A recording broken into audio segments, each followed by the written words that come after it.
Start. Hello नमस्कार मेरे दोस्तों, आप सभी का चाणक्य नीति क्लासेस में दिल से स्वागत है। तो सबसे पहले आप सभी चेहरे पे मुस्कान लाइए ताकि आज का दिन बेहतर हो। तो आइए आज की सकारात्मक सोच को अपनाते हैं जो हमें ऊर्जावान बनाएगी। उदय किसी उदय किसी का भी अचानक नहीं होता। सूर्य भी धीरे धीरे निकलता है और फिर ऊपर उठता है। ठीक है, तो उदय जो है किसी का भी अचानक नहीं होता है, मतलब जो है सफलता किसी को अचानक नहीं मिलता है। वो जो है तपता है, उसके बाद धीरे धीरे उभरता है, उसके बाद सफलता मिलता है। ठीक है, तो ऐसा नहीं है कि कोई आया और एक बार में जो है रिजल्ट दिया, एक बार में जॉब ले लिया। ठीक है, ऐसा नहीं है। जब सूर्य भी धीरे धीरे निकलता है और ऊपर उठता है तो हम लोग क्या है, ठीक है, सोच सकते हैं। जब सूर्य धीरे धीरे निकलता है उसके बाद ऊपर उठता है, उसके बाद दिखाई पड़ता है। उसी तरह जो है हम लोग भी है, धीरे धीरे मेहनत करेंगे, उसके बाद मेहनत करने के बाद ही ऊपर उठेंगे, उसके बाद सफलता मिलेगा। ठीक है, तो आइए आज की क्लास आगाज करने से पहले जय श्री राधे का नाम लेते हैं और आगाज करते हैं 25 मई 2024 करेंट अफेयर्स के अति महत्वपूर्ण प्रश्न। ठीक है, देखिएगा, हाल ही में अंतर्राष्ट्रीय बुकर पुरस्कार 2024 से सम्मानित होने वाली पहली जर्मन लेखिका कौन है? तो अंतर्राष्ट्रीय बुकर पुरस्कार 2024 से सम्मानित होने वाली पहली जर्मन लेखिका कौन है? तो जेनी एपेनबैक। ठीक है, जेनी एपेनबैक है। ये जो है अंतर्राष्ट्रीय बुकर पुरस्कार 2024 से सम्मानित होने वाली पहली जर्मन लेखिका कौन है? Jenny, option A Jenny Erpenbeck. ठीक है, क्वेश्चन नंबर 2 देखिएगा, हाल ही में फिलिस्तीनी राज्य को मान्यता देने की घोषणा किसने की है? तो हाल ही में फिलिस्तीनी राज्य को मान्यता देने की घोषणा किसने की है? नॉर्वे, स्पेन, आयरलैंड जो है, तीनों, नॉर्वे और स्पेन और आयरलैंड तीनों जो है देश फिलिस्तीनी राज्यों को मान्यता देने की घोषणा की है। तो आंसर डी उपयुक्त में सभी होगा। ठीक है, फिलिस्तीन राज्यों को। और बताइएगा, भारत जो है फिलिस्तीन राज्यों को मान्यता दी है या नहीं? तो भारत फिलिस्तीन राज्यों को मान्यता दी है। 1988 में ही फिलिस्तीन को मान्यता दे चुका है भारत। ठीक है, और बताइएगा, इजराइल फिलिस्तीन के बीच कौन सा शांति समझौता हुआ था? ओस्लो शांति समझौता। ठीक है, इजराइल और फिलिस्तीन के जो है बीच कौन सा शांति समझौता हुआ था? तो ओस्लो शांति समझौता। इसको भी ध्यान रखिएगा। बताइएगा, और तीनों है, तीनों देश के राजधानी देख लेते हैं। नॉर्वे की राजधानी ओस्लो, नॉर्वे की राजधानी कहाँ है? ओस्लो। और स्पेन की राजधानी कहाँ है? मैड्रिड।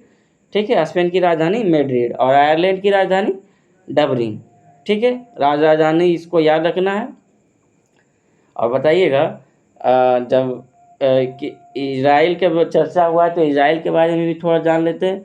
इजराइल की खुफिया एजेंसी का नाम क्या है? ठीक है, इजराइल की खुफिया एजेंसी का क्या नाम है? ये बहुत खतरनाक एजेंसी है इजराइल का, मोसाद। ठीक है, मोसाद जो है इजराइल की खुफिया एजेंसी का नाम है। बताइए, इजराइल का पार्लियामेंट का नाम क्या है? तो निसेट। इजराइल का पार्लियामेंट को निसेट। और इजराइल की मुद्रा, तो इजराइल की मुद्रा हर बार बताते हैं, न्यू शेकेल। ठीक है, इजराइल की मुद्रा न्यू शेकेल। और इजराइल के पीएम कौन है वर्तमान में? तो बेंजामिन नेतन्याहू। ठीक है, इजराइल के पीएम बेंजामिन नेतन्याहू है। और इन पे जो है इस वारंट अरेस्ट का जो है इन पे केस दर्ज है, लेकिन ऐसा कुछ नहीं होगा। ठीक है, क्वेश्चन नंबर 3 देखिएगा, हाल ही में अंतर्राष्ट्रीय सौर गठबंधन का 99वां सदस्य कौन बना है? तो अंतर्राष्ट्रीय सौर गठबंधन का 99वां सदस्य कौन बना है? तो स्पेन। स्पेन जो है अंतर्राष्ट्रीय सौर गठबंधन का 99वां सदस्य बन चुका है। ठीक है, और ISA इसी को कहते हैं, इंटरनेशनल सोलर अलायंस। ठीक है, अंतर्राष्ट्रीय सौर गठबंधन, इंटरनेशनल सोलर अलायंस, इसका हेडक्वार्टर कहाँ है? तो अंतर्राष्ट्रीय सौर गठबंधन का हेडक्वार्टर गुरुग्राम हरियाणा में। ठीक है, और इसकी जो है स्थापना कब हुआ था? तो 2015 में COP21, जब भारत और पेरिस में जो है यह समझौता COP21 के तहत 2015 में इसकी स्थापना हुआ। ठीक है, और 99वां सदस्य जो अभी वर्तमान में बना है स्पेन। ठीक है, आइए वर्तमान में जितने भी सदस्य बने हैं उसको देख लेते हैं। जैसे SCO का 9वां सदस्य कौन बना है? तो SCO का 9वां सदस्य ईरान बना है। बताइएगा, आसियान का 11वां सदस्य कौन बना है? तो तिमोर लिस्ट। आसियान का जो 11वां सदस्य कौन है? तो तिमोर लिस्ट। कौन कौन है आसियान देश में? कुल 11 देश। 11 देशों का नाम एक बार सुन लीजिएगा। Myanmar, Thailand, Laos, Cambodia, Vietnam, Malaysia, Indonesia, Singapore, Brunei, Philippines और तिमोर लेस्टे। ठीक है, टोटल 11 देश है, इसको याद रखिएगा। रहेगा G20 का 21वां सदस्य कौन बना है? तो AU। ठीक है, G20 का 21वां सदस्य AU। और बताइएगा IMF का 190वां सदस्य कौन बना है? तो एंडोरा। ठीक है, और बताइएगा UNO का 193वां सदस्य कौन बना है? तो दक्षिणी सूडान, साउथ सूडान।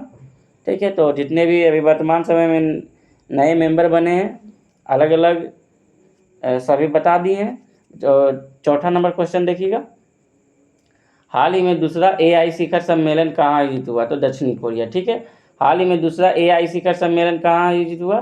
तो दक्षिणी कोरिया। ठीक है, दक्षिणी कोरिया में जो है हाल ही में दूसरा AI शिखर सम्मेलन हुआ। और फर्स्ट कहाँ हुआ था? तो UK में। ठीक है, सियोल के दक्षिणी कोरिया में सेकेंड AI शिखर सम्मेलन किया गया।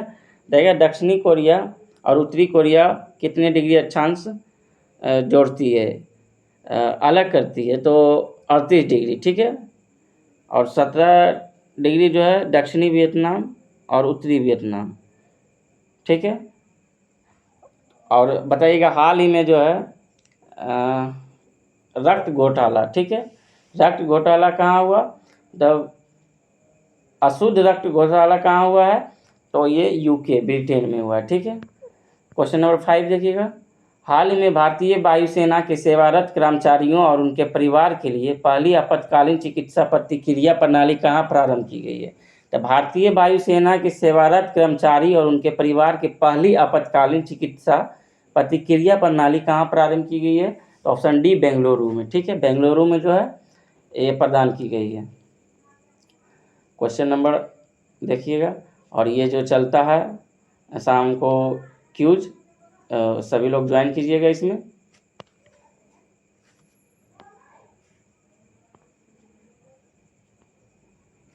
हाल ही में वैश्विक स्तर पर भारतीय शेयर बाजार ने 5 ट्रिलियन डॉलर पूंजीकरण के साथ कौन सा स्थान हासिल किया है? तो वैश्विक स्तर पर भारतीय शेयर बाजार ने 5 ट्रिलियन डॉलर पूंजीकरण के साथ कौन सा स्थान हासिल किया है? तो 5वां स्थान। ठीक है, ऑप्शन डी 5वां स्थान होगा। देखिए हाल ही में वर्ष 2024 में भारत का तीसरा यूनिकॉर्न बनने की उपलब्धि किसने हासिल की है? तो पोर्टर। ठीक है, 2024 में भारत का तीसरा यूनिकॉर्न बनने की उपलब्धि किसने हासिल की है? तो ऑप्शन बी पोर्टर होगा। क्वेश्चन नंबर 8 देखिएगा, हाल ही में सागा दावा महोत्सव कहाँ आयोजित हुआ है? तो सागा दावा महोत्सव कहाँ आयोजित हुआ है? तो सिक्किम में। ठीक है, सागा दावा महोत्सव सिक्किम में आयोजित हुआ है। ठीक है, इसको ध्यान रखिएगा। बताइएगा हाल ही में रिकॉर्ड 30वीं बार माउंट एवरेस्ट किसने फतह किया? तो कामिरीता शेरपा। ठीक है, हाल ही में रिकॉर्ड 30वीं बार माउंट एवरेस्ट किसने फतह किया है? कामिरीता शेरपा। रहेगा हाल ही में BRO के प्रोजेक्ट विजयक ने स्वदेशी रिजुपेव सड़क निर्माण तकनीक का उपयोग कहाँ किया है? तो लद्दाख। ठीक है, हाल ही में BRO प्रोजेक्ट विजयक ने स्वदेशी रिजुपेव सड़क निर्माण तकनीक कहाँ उपयोग किया है? तो ऑप्शन ए लद्दाख। ठीक है, आज थोड़ा सा लेट अब ये जो है करंट अफेयर्स अपलोड किया जाएगा, क्योंकि आज कुछ कारणवश थोड़ा सा प्रॉब्लम के कारण अपने टाइम पे 2 बजे अपलोड नहीं हो पाएगा। ठीक है, तो आज के लिए इतना ही। थैंक यू, जय हिंद।